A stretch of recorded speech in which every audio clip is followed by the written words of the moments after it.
All right, let's get right into it. Today, we are unpacking something huge, NATO. And not just what it is, but how its growth after the Cold War didn't actually end conflict. It just completely changed the rules of the game. So let me start by asking a question that I think is on a lot of our minds. Why do the conflicts we see today, especially something like the war in Ukraine, feel so messy and almost impossible to solve? They just feel different from the wars of the past, don't they? Well, to really get a handle on it, you have to go back in time. We need to look at that critical moment right after the Cold War ended, because the way Europe decided to rebuild its security architecture, that's what set the stage for pretty much everything we're dealing with now. Okay, so first, a quick refresher. What was NATO even for in the first place?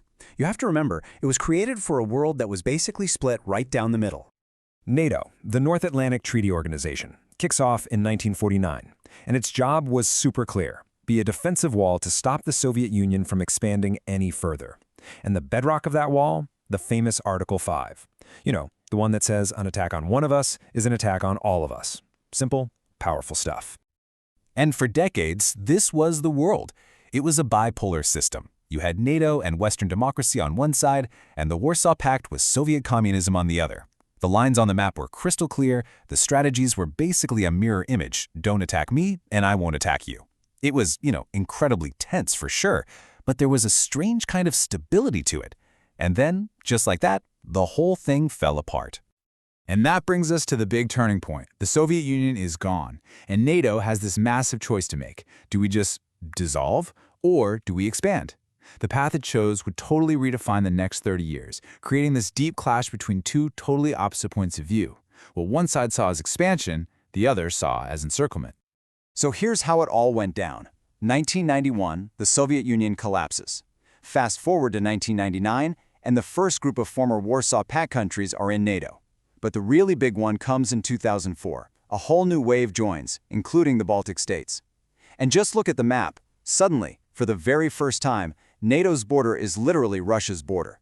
That single fact changed the entire strategic equation. And here's where it gets really fascinating. You have the exact same set of events interpreted in two completely, radically different ways. From NATO's perspective, this was all voluntary and defensive. Hey, these are sovereign countries, they have the right to choose their own friends, right?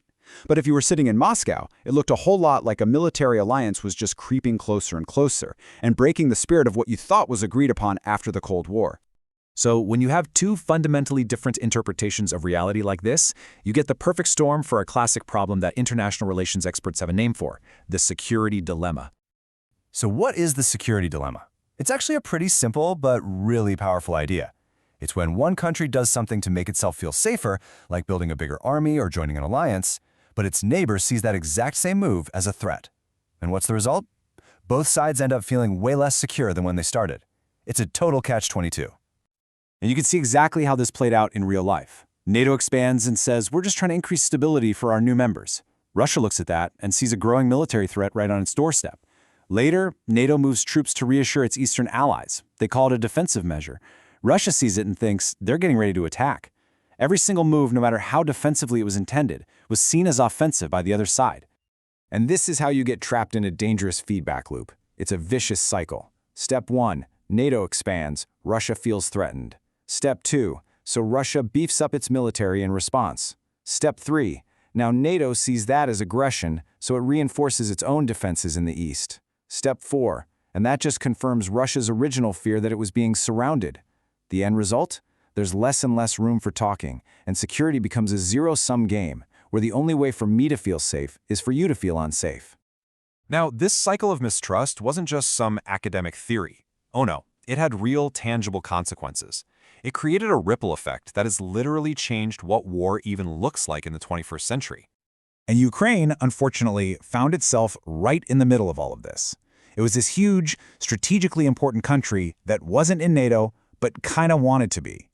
This gray zone status, this ambiguity about where it fit on the new security map, turned it from what could have been a bridge between East and West into a battleground. And because a direct, all-out war between nuclear-armed powers is basically unthinkable, the conflict had to find other outlets. It shifted into the shadows. Now, we're talking about proxy wars, about hybrid warfare, which is this murky blend of special forces, cyber attacks, and propaganda.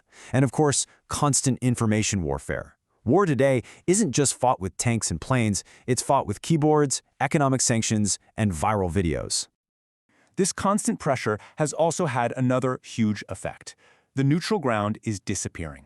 I mean, look at this chart. That little slice for geopolitically neutral countries is tiny. And when countries feel like they have to pick a side, the whole world becomes more militarized. It means that any small crisis, anywhere, has the potential to blow up into something much bigger, much faster.